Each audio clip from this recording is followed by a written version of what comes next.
मैया खौरां बिजोंनि गेजेरजों जोङो नुनो मोनदों जे बिटिसिनि बारग' चिफ हाग्रामा महिलारिया खैराबारि आरो गलायगावआव फैनानै दुलाराय बर' फरायसा आफाद आरो दुलाराय बर' फरायसा आफादनि आफादगिरि दिपेन बर'खौ लानानै गोबां माखासे खोथा समाल'सना बिथाङा खालामलांदों आरो बे खोथाखौ जोङो दुलाराय बर' फरायसा आफादा जोङो धिक्कार होदों, जोङो सोंखारिदों।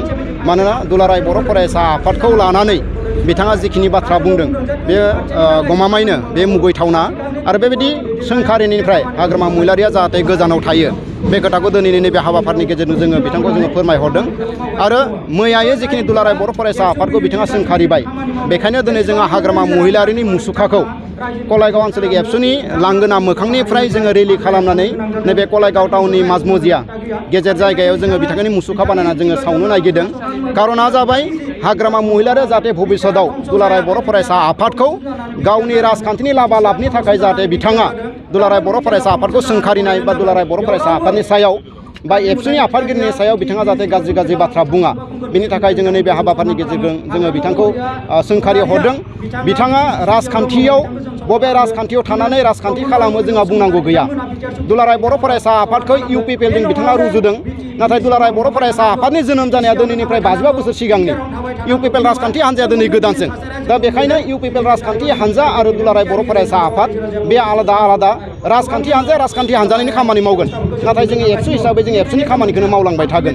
दा बेखायनो हाग्रामा महिलारिया बेबायदि अयनाय बेबायदि जाबा दाजा बाथ्राफोरखौ बुंनानै जोंनि गेजेराव खौसेथि, जोंनि गेजेराव अनलायनाय बेखौ जाहाथे बिथाङा सोंखारिनि गेजेरजों जाहाथे गावसा होआ, बेखौ जोङो नैबे हाबाफारिनि गेजेरजों फोरमायहरदों। आरो हाग्रामा महिलारिया थांनाय गोलाव बोसोराव बिथाङा BTCखौ सासन खालामनो मोन्दोंमोन।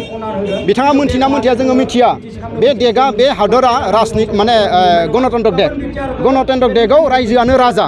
दा बेखायनो थांनाय 15 बोसोर 17 बोसोराव हाग्रामा महिलारिखौ रायजो राजाफ्रा BTCखौ सासन खालामनो थाखाय होदोंमोन।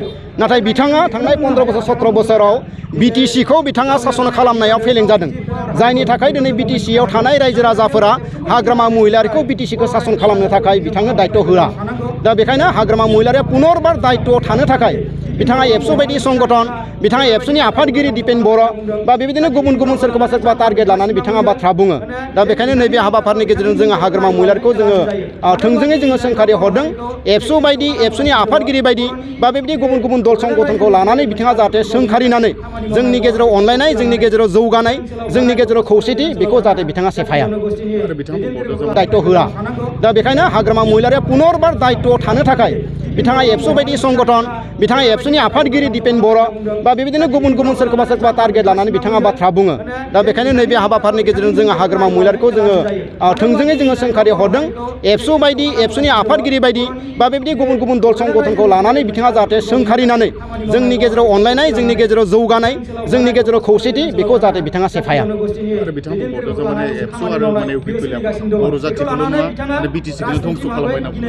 ना बे मालाबाबो जानो हाया। आरो बेखायनो आङो दहाय बुंदों जे हाग्रामा महिलारिखौ 15 बोसोर 17 बोसोर सासनाव दोननानै रायजो राजाफोरा जौगानायनि खामानि मावनो थाखाय बिबान होदोंमोन।